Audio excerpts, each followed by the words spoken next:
हाँ बापा आसले कांदियोनी।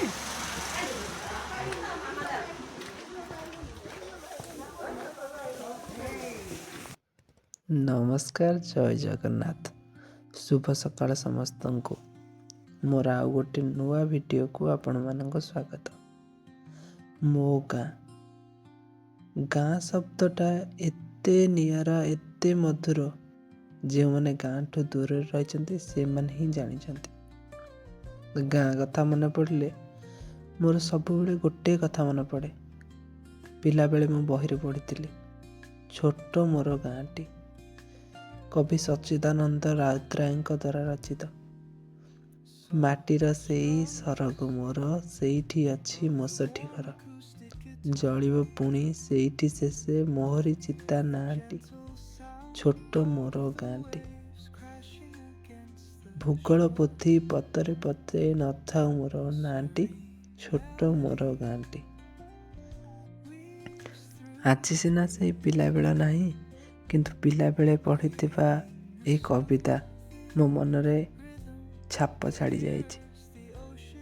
गाँ माटी पानी पवन रे बढ़िछि मु गाँर माटीर बास्ना किछि नियारा। जेबे गाँ को जीवाटा फाइनाल हुए मनटा चल चंचल होई उठे। गाँर परिवेश केते जे मन को आनंद दे तार किछि आकलन करी हुए ना।